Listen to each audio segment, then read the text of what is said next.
아침 성경 일독 캠페인 이 정도는 알고 가자. 예, 오늘은 에베소서 6장 마치고요. 빌립보서 1장부터 4장까지 딱 빌립보서 끝까지 볼 수 있습니다. 에베소서는 저희가 어제 말씀드렸지만 교회에 관한 책이다. 그래서 앞에서 쭉 교회란 어떤 것인가, 그리고 교회의 하나됨에 관해서, 그리고 그 교회를 통해서 만물이 하나됨을 이루고 그리스도 안에 만물이 교회를 통해 들어오게 되고, 그리고 또 교회 안에 있는 사람들이 어떻게 연합하면서 서로 성장해져 가는가, 이런 것들을 함께 보았는데요. 5장 이제 뒷부분부터 아내와 남편 간의 이야기, 그리고 오늘 볼 6장에서 저희가 너무 잘 아는 말씀이죠. 부모와 자녀에 관한 이야기, 그리고 종과 상전에 관한 이야기들이 나오는데요. 뭐 어제도 말씀드렸지만 갑자기 왜 아내와 남편 이야기가 나오는가, 이거는 뭐 결혼식 때 보통 많이 듣는 말씀일 수도 있고, 또 여기 6장에 나오는 자녀들아 주 안에서 너희 부모에게 순종하라 이것이 옳으니라, 이런 말씀 보통 어버이날에 듣는 말씀이라고 생각하실 수도 있는데, 왜 갑자기 교회 이야기하다가 아내와 남편, 이 부모와 자녀, 그리고 종과 상전 이야기를 하는가? 이 모든 것이 5장 21절에 있는 그리스도를 경외함으로 피차 복종하라에 엮여 있는 말씀이다. 이렇게 말씀드렸습니다. 그리스도를 경외함으로 교회 안에서 서로 복종하라.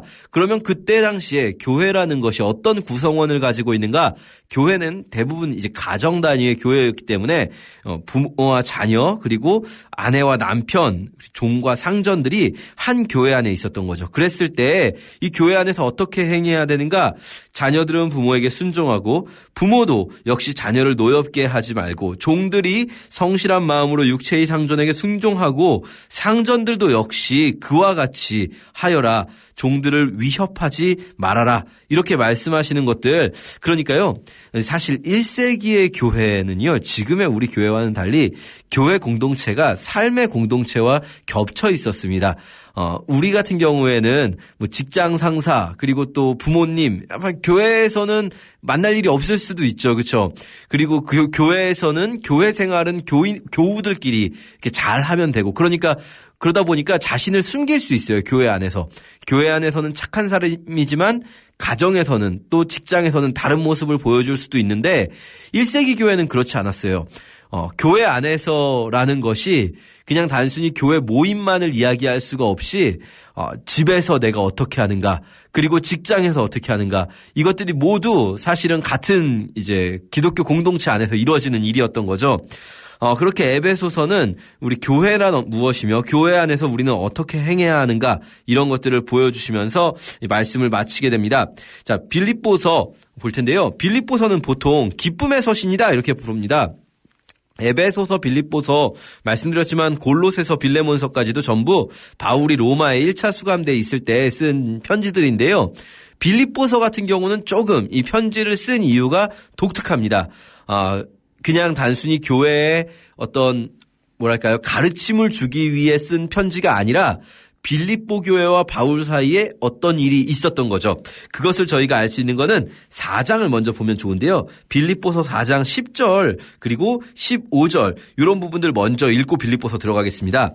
자, 바울은 로마 감옥에 혹은 가택연금 상태, 말씀드렸듯이 이때 바울의 로마 1차 수감은 막 잡혀가지고 뭐 아주 힘든 상황이 아니고요. 예루살렘에서 체포돼가지고 왔지만 죄목이 조금 애매해서 뭐 신성모독이라든지 이런 건 로마법에 없는 죄이기 때문에 그냥 가택연금 상태로 2년 동안 있다가 풀려나게 되는데요. 그 가택연금 상태에 있을 때 쓴 편지인데 이렇게 말합니다. 바울이 4장 10절에서 내가 주 안에서 크게 기뻐함은 너희가 나를 생각하던 것이 이제 다시 싹이 남이니 너희가 또한 이를 위하여 생각은 하였으나 기회가 없었느니라 이렇게 말씀하십니다. 이 말이 무슨 말이냐? 나를 생각했다. 너희가 나를 생각했었는데 예전에 좀 했다가 이제 다시 싹이 났다. 그동안도 여러 번 생각했지만 기회가 없었는데 이번에 이렇게 함께하게 됐다.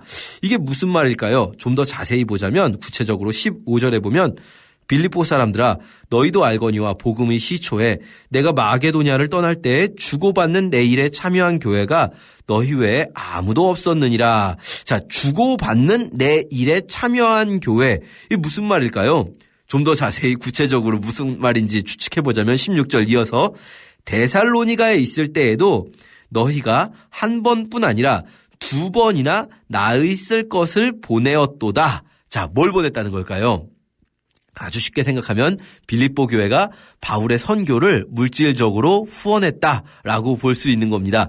빌립보에서 나와서 데살로니가로 또 베레아로 그리고 고린도로 이렇게 마게도냐와 아가야 지역을 전도할 때 빌립보 교회가 바울을 위해서 한 번뿐 아니라 2번씩이나 이렇게 강조하는 거죠. 사실 2번을 2번 정도 뭐 별거 아니지라고 말할 수도 있지만 바울은 한 번뿐 아니라 2번이나 나 있을 것을 보내었다 하면서 얼마나 고마웠는지, 심지어 고린도 교회에게 말할 때도 저희가 보았지만 마게도냐 사람들이 나를 도와주었기 때문에 나는 고린도 교회에서는 돈을 요구한 적이 없었다, 이렇게 고린도후서에 말하지 않았습니까? 아마도 그 마게도냐 사람들은 빌립보 교회를 말할 거예요. 빌립보가 이제 마게도냐 지역에 있는 첫 번째 성읍이라고 볼 수 있는데요.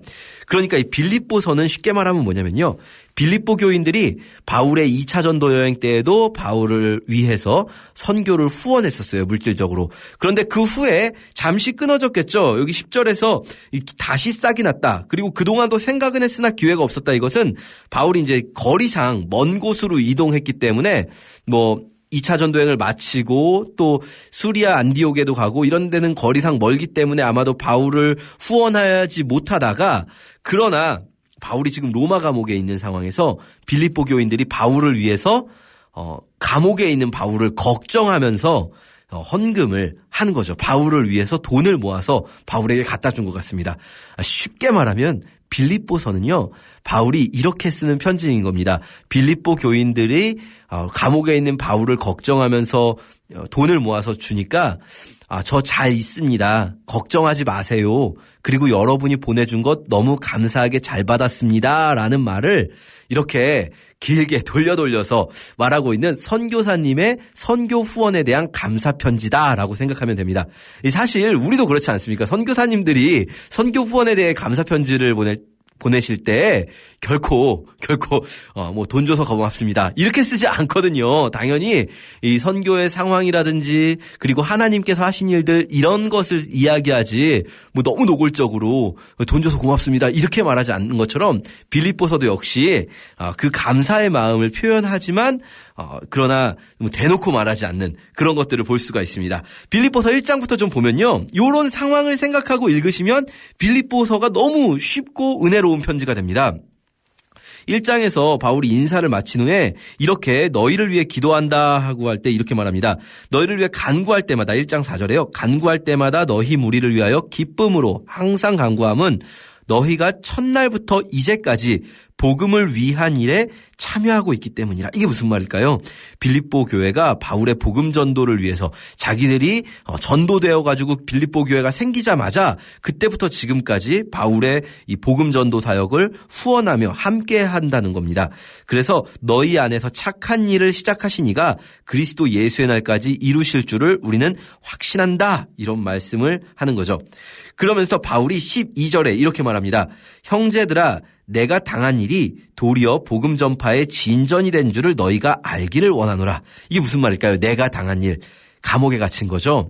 그러니까 빌립보 교인들이 너무 걱정하고 있는 거예요. 바울 선생님이 감옥에 갇혔다니, 그러면서. 근데 바울이 걱정하지 마십시오.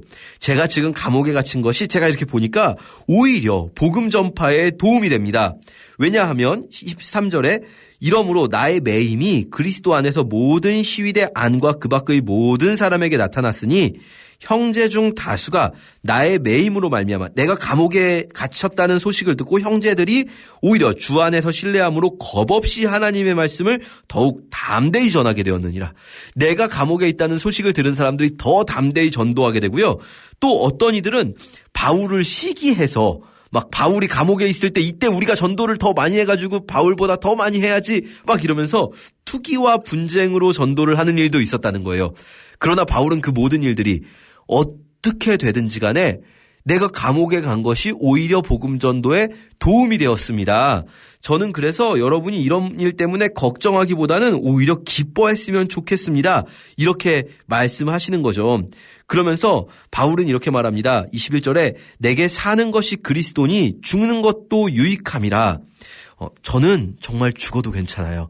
저는 이 감옥에서 죽음을 맞는다고 해도 이미 그리스도가 내가 이렇게 갇힌 것 때문에 더 전파된다면 충분히 행복합니다. 그러나 22절 그러나 만일 육신으로 사는 이것이 내 일의 열매일진데 무엇을 택해야 하는지 나는 알지 못합니다.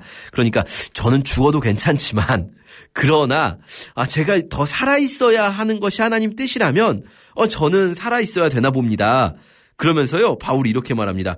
제가 차라리 떠나는 것이 그리스도와 함께 이 세상을 떠나서 주님과 함께 있는 것이 저는 훨씬 더 좋은 일이라서 그렇게 하고 싶지만 이것은 바울이 죽는다는 이야기가 아니에요. 거꾸로 육신으로 있는 것이 너희를 위하여 더 유익하리라. 그러니까 이런 말이죠. 쉽게 말하면 저는 주님을 위해 죽는 것 두렵지 않고 오히려 기쁨입니다. 그렇지만 여러분 제가 보니까 아직 주님이 저를 데려가실 때가 아닌 것 같습니다. 이렇게 말하는 거죠. 그래서요 1장 25절에 내가 살 것과 너희 믿음의 진보와 기쁨을 위하여 너희 무리와 함께 거할 이것을 확실히 아노니 이 말은 뭐냐면 쉽게 표현한다면 여러분 제가 보니까 저 이번에 죽지 않고 금방 풀려날 것 같아요. 그래서 여러분과 다시 한번 만나게 될 것을 확실히 알겠습니다. 말씀드렸듯이 사도행전에도 나오지만 바울의 로마 1차 수감은 그렇게 위기 상황이 아니었어요. 그렇기 때문에 바울이 이렇게 다시 빌립보 교인들과 만날 것이 분명합니다. 라고 말씀하시고 있는 겁니다. 자, 그러면서 빌립보 교인들에게 그러나 뭔가 한 가지 권면할 것이 있어요. 빌립보 교인들은 너무나 고맙고 너무 좋은 교회지만 그러나 빌립보 교회에도 약간의 문제가 있다면 2장 보시면요. 그러므로 그리스도 안에 무슨 권면이나 사랑의 무슨 위로나 성령의 무슨 교제나 긍휼이나 자비가 있거든. 이 말 쉽게 말하면 주님 안에서 제가 뭔가 권면할 것이 한 가지 있는데요. 뭐가 있냐면 2절에 마음을 같이하여 같은 사랑을 가지고 뜻을 합하며 한 마음을 품어 아무 일에나 다툼이나 허영으로 하지 말고 겸손한 마음으로 해주세요.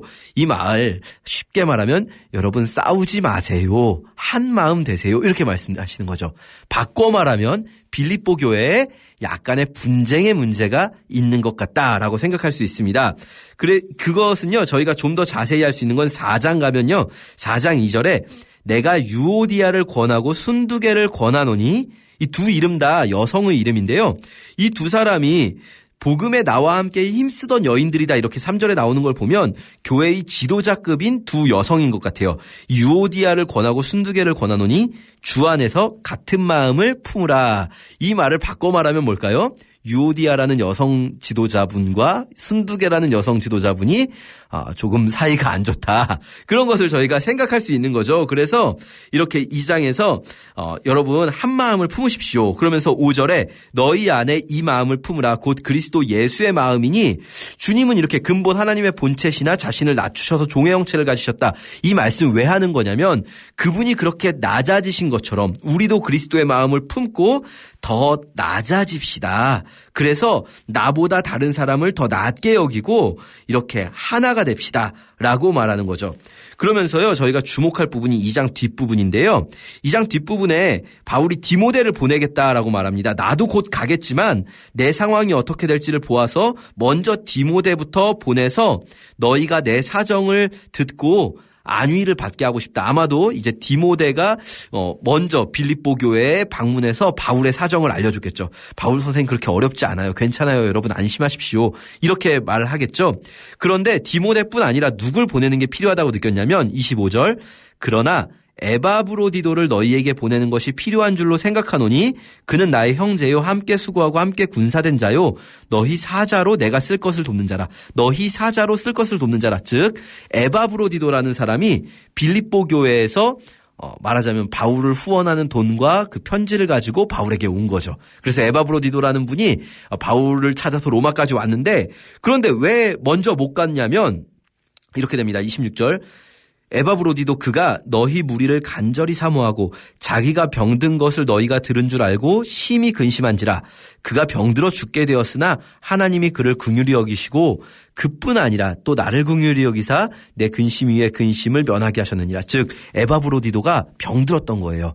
이 빌립보 교인들이 후원해준 돈과 편지를 가지고 바울에게 왔는데 오는 와중에 에바브로디도는 정말 죽을 수도 있는 죽게 된 병을 걸린 거죠. 그런데도 불구하고 바울을 찾아와서 바울을 위해서 자기 목숨을 돌보지 않았다 이렇게 말합니다. 그런데 이것 때문에 또 빌립보 교인들이 걱정을 하고 있으니까 지금 에바브로디도가 다 깨끗하게 나와서 에바브로디도를 다시 보낸다라고 말하고 있는 거죠.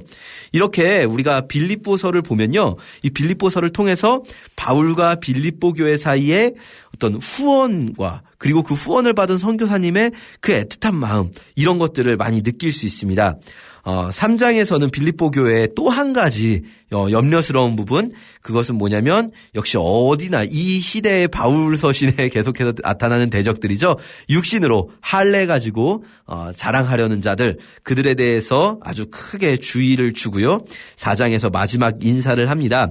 이 마지막 인사에서요. 이 10절부터 11절 12절 보면 나는 궁핍하기 때문에 여러분의 돈을 받고자 하는 것이 아니고요. 저는 지금도 충분한데 그리고 저는 비천에 돈이 있으나 없으나 늘 자족할 수 있는 배결을 배웠고 내게 능력 주시는 자 안에서 모든 것을 할 수 있는데요 라고 말하는 것. 이 내게 능력 주시는 자 안에서 모든 것을 할 수 있다는 말은 바꿔 말하면 이 맥락에서는요.